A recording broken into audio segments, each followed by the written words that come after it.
أعوذ بالله من الشيطان الرجيم بسم الله الرحمن الرحيم الحمد لله رب العالمين صلى الله على سيدنا محمد وعلى أهل بيته الطيبين الطاهرين المعصومين اللهم صل على محمد وآل محمد وعجل فرجهم.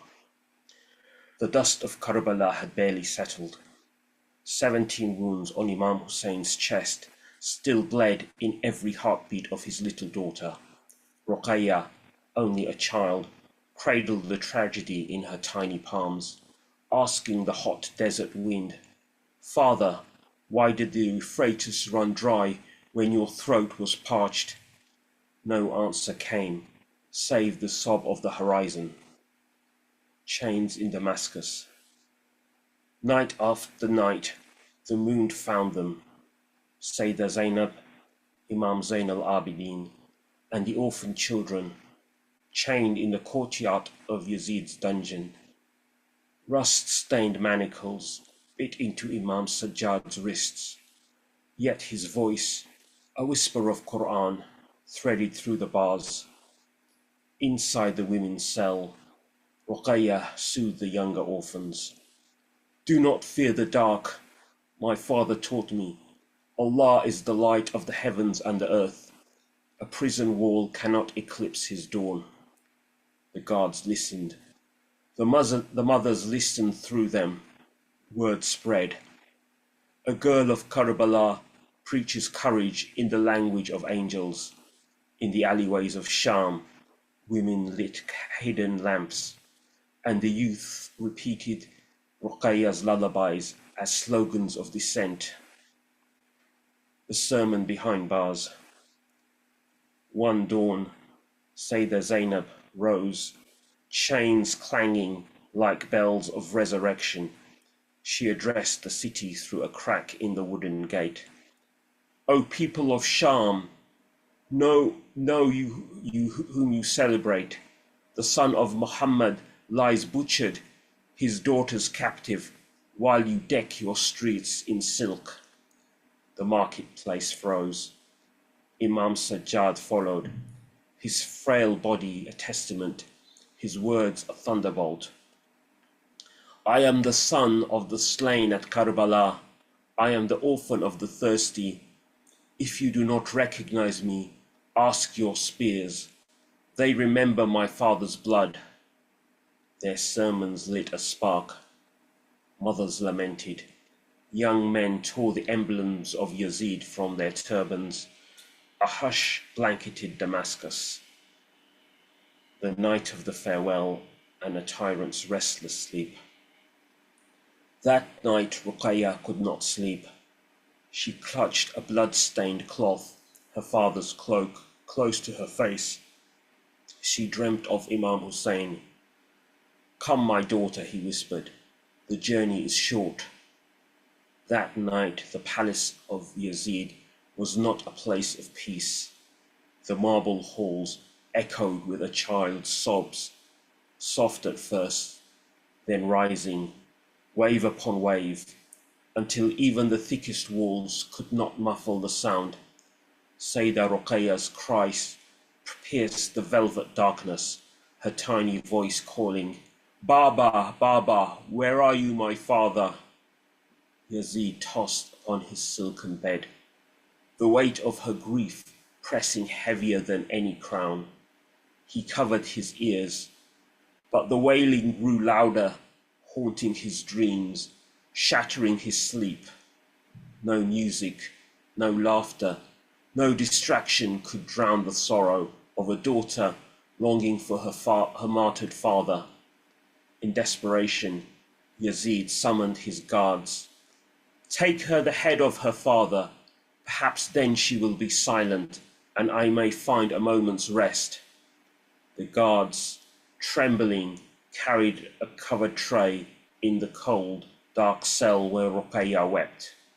They set it before her, and as the cloth was lifted, the moonlight revealed the severed, beloved head of Imam Hussain. A gasp, a cry, then silence. Ruqayyah threw herself upon her father's face, her tears washing the dust from his cheeks. She spoke to him as if he could answer. Baba, who cut your blessed throat? Who orphaned me in this strange land?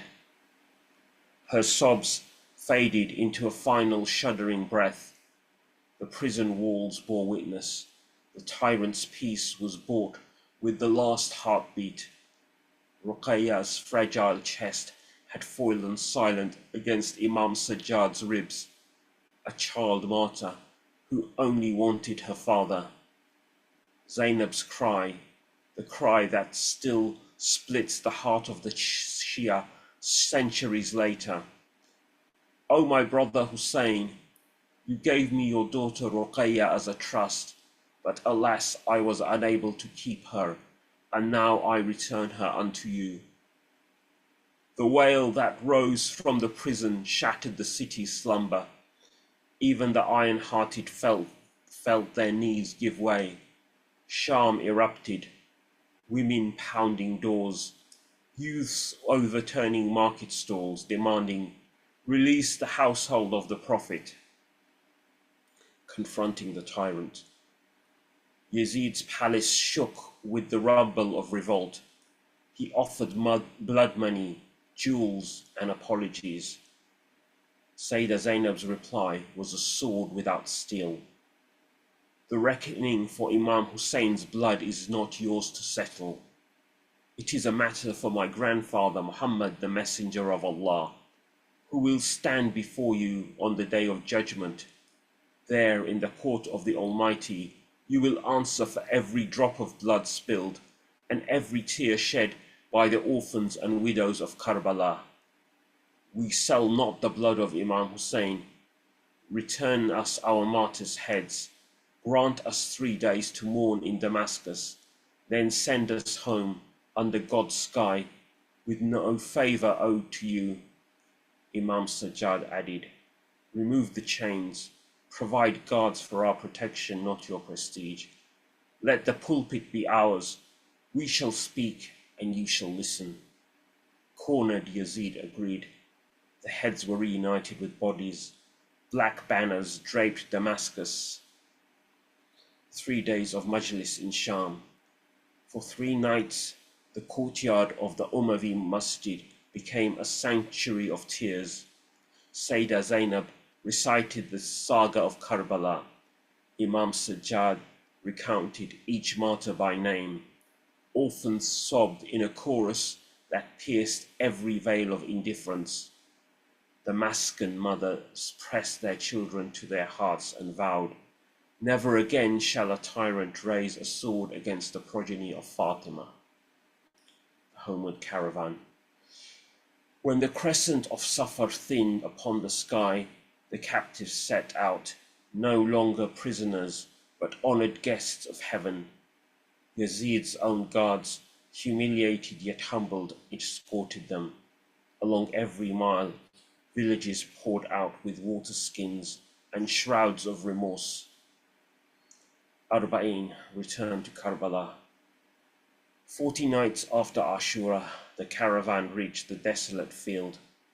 The stumps of severed flags still whispered in the wind. Zainab fell upon the earth where her brother's body had lain and cried, "O Hussain, your Zainab has kept her promise. The message lives, though Ruqayyah sleeps beneath the Damascus stones." Imam Sajjad erected simple wooden markers over each grave.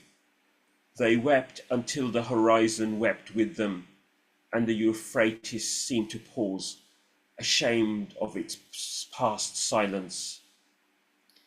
The meeting of Karbala, Jabir and the orphaned Imam. As the caravan of Ahlul Bayt approached the blood-soaked plains of Karbala, the air was thick with memory and mourning, but on the horizon, a small group of pilgrims moved slowly, led by an old man, blind with age, but guided by love. Jabir ibn Abdullah al-Ansari, companion of the Prophet and the first visitor to the grave of Imam Hussain. Jabir's hands trembled as he sprinkled water on his face. his heart pounding with the weight of loss. He called out, "Ya Hussain, Ya Hussain." His voice cracked with longing, carried across the empty field. Imam Sajjad, frail and bent by sorrow, approached the venerable companion. Jabir turned, sensing a presence, and Imam Sajjad greeted him with a voice soft as the wind. "O Jabir, I am Ali ibn al-Hussain." Jabir fell to his knees, tears streaming down his cheeks. He embraced the young Imam, his hands searching the air until they found Imam Sajjad's shoulders, and he wept for the suffering written in the lines of Imam's face. "O son of the messengers beloved, I have come to mourn your father, and to bear witness to the injustice, and to offer my broken heart as a tribute to your patience." Imam Sajjad replied, "O Jabir, you are the first to greet my father's grave, and your tears water the seeds of remembrance. We have returned not as victors, but as witnesses, to tell the world what happened here, so that no tyrant may ever silence the truth." The survivors and pilgrims embraced, their grief mingling in the dust of Karbala. Together they recited the ziyarat, their voices rising in lamentation, a bridge between the Prophet's era and the legacy of Karbala. The departure from Karbala, Rubab's longing. The days of mourning in Karbala drew to a close, but the earth still trembled with the weight of sorrow. The time came for the caravan to depart, to leave behind the graves that held their hearts. Sayyeda Ruqayyah stood by the mound where Imam Hussain rested, her hands pressed to the soil, her tears watering the dust. She whispered to the wind, "O Hussain, how can I leave you here alone, beneath the open sky, when no shade but the with no shade but the mercy of Allah? How can a mother turn her back on the grave of her child, on the memory of Ruqayyah's laughter now silenced forever?" The family gathered, urging her gently, but Rabab's feet would not move. She pleaded, "Let me remain by my beloved. Let me spend my nights beside his grave. Let me weep until the stones remember my pain." Imam Sajjad approached, his voice trembling with compassion. "O Rubab, your love is a lantern for all who mourn, but the message of Karbala must travel beyond these sands. Your patience will teach the world what it means to love and to lose for the sake of Allah." With a heart torn between longing and duty, Rabab pressed her cheek to the earth one last time. She gathered a handful of soil, a keepsake of her sorrow, and rose to join the caravan, her steps heavy, her soul forever anchored to the land of sacrifice. As the caravan moved away, the wind carried Rabab's whispered farewell. "O Hussain, O Ruqayyah, wait for me at the gates of paradise, for my heart will never leave Karbala." The return to Medina, a city in mourning. The journey from Karbala to Medina was long and heavy, each mile echoing with memories of loss. As the caravan reached the city of the Prophet, Imam Sajjad paused at the outskirts, his heart burdened with the task of breaking the news to a city that has sent its sons and daughters to Karbala, never to see them return. He called for Bashir ibn Hazlam and entrusted him with the most sorrowful of missions. "Bashir, go to Medina and announce the arrival of the Ahlul Bayt and the martyrdom of Imam Hussain and his companions. Let the people know that the beloved of the Prophet, return not in triumph, but in chains and in grief. Bashir entered Medina, his voice trembling as he cried, O people of Yathrib, no place is safe for you here. Hussain has been killed, and my eyes pour forth tears for him. His head was severed in Karbala, and his women and children were returned as captives. The city erupted in wails and lamentation. Every household became a house of mourning. Mothers rushed into the streets. Fathers tore their garments, and the children clung to their mothers, asking for fathers and brothers who would never return. Among the mourners was Sayyeda ul-Banin, the mother of Abbas, the moon of Bani Hashim. She stood at the door of her home, her eyes searching every face, her heart already knowing the answer. When Bashir reached her, she asked not for her sons, but for news of Imam Hussain. O Bashir, tell me of my Hussain. When she heard of his martyrdom, her cries shook the heavens. Woe to me! All my sons are a sacrifice for Hussain. There is no solace for a mother who has lost her Abbas, but the pain of Hussein's loss is greater than all. Yet, when the tale of Karbala was told, and the fate of Abbas reached her ears, her grief overflowed, and she raised her voice in lamentation. O people of Medina, do you know how my Abbas fell? He was the moon of Bani Hashim, the standard bearer of Hussain. When he rode to fetch water for the thirsty children, his arms were severed by the sword of the enemy. Yet he pressed on, his heart beating only for his brother and for Ruqayyah. But when the final blow struck, Abbas fell from his horse, and there were no arms left to shield his noble face from the dust of Karbala. O my son, how bitter is the fall of a lion who cannot embrace the earth. How heavy is the sorrow of a mother who could not cradle her child in his last moments. Her cries shook the hearts of Medina, and every mother wept for ul-Banin, who gave her sons for Imam Hussain, and whose only solace was to mourn with the bereaved. The caravan entered Medina in silence. The people gathered to greet them with tears and open arms. Sayyida Zainab, her back bent with sorrow, made her way to the grave of her grandfather, the Prophet Muhammad sallallahu alaihi wasallam. She fell upon the sacred earth, her sobs mingling with the dust. O grandfather, bear witness to what your ummah has done to your beloved. Your Hussain lies unburied in Karbala. Your daughters have been paraded through the streets as captives. She poured out her grief at the Prophet's grave, her words a river of pain and remembrance.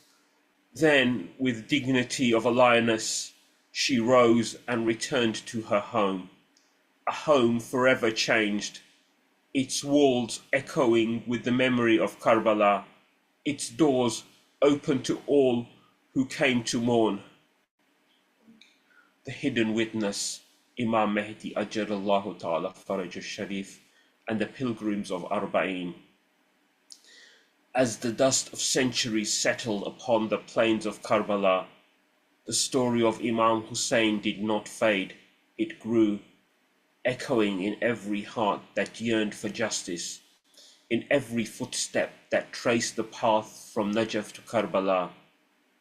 On the day of Arbaeen, when the world gathers in mourning, there is a hidden presence amongst the millions, the awaited one, Imam Mahdi Ajalallahu Ta'ala Faraj al-Sharif, the living proof of Allah on earth.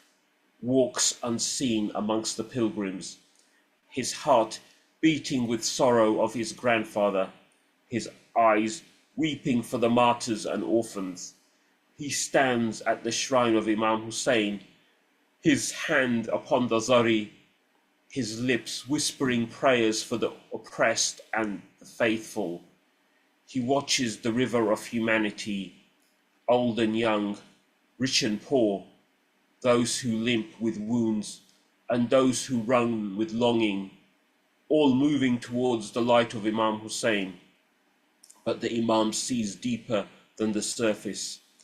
He sees those whose hearts are aflame with love, whose every step is a prayer, whose tears are a testimony of loyalty.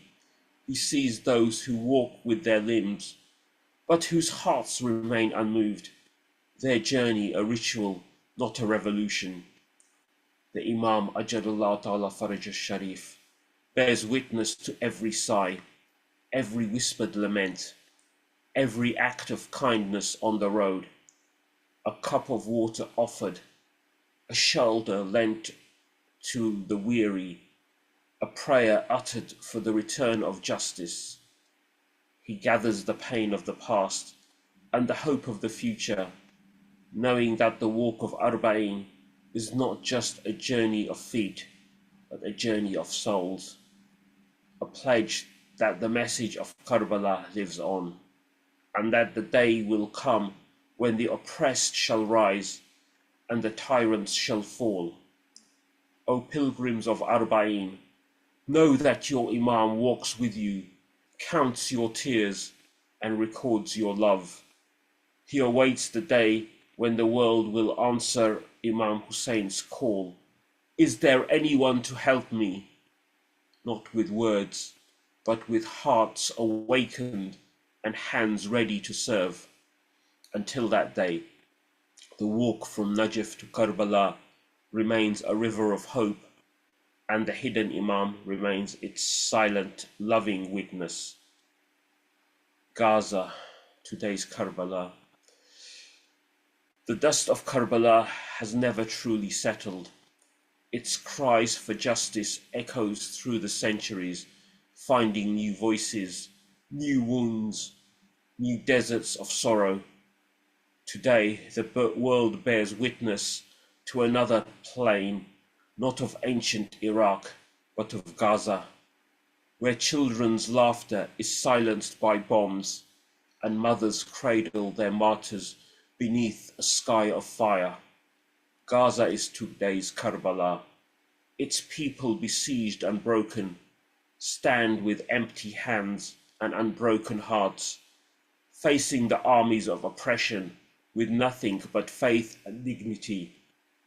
Like the family of Imam Hussain, they are denied water, their homes turned to ashes, their loved ones taken before their eyes. Yet, like Sayyeda Zainab, their voices rise above the rubble, bearing witness to the world. We will not bow to tyranny. Our wounds are our testimony, our tears the ink of history, our steadfastness the banner of truth.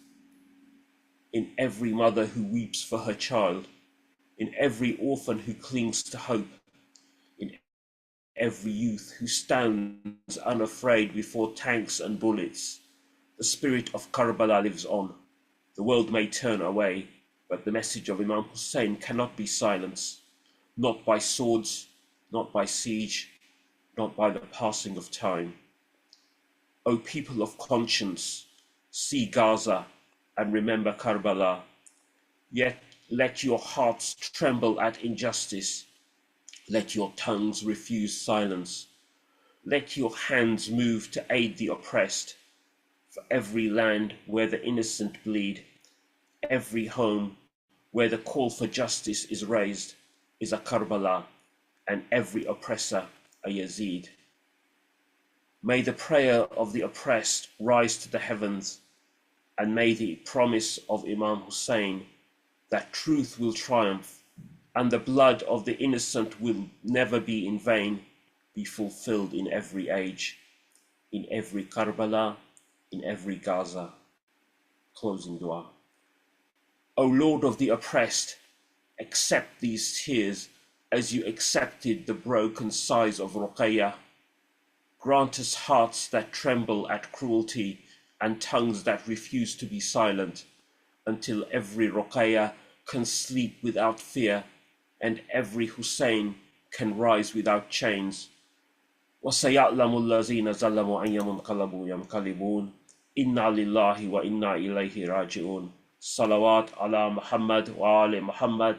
اللهم صل على محمد وآل محمد وعجل فرجهم.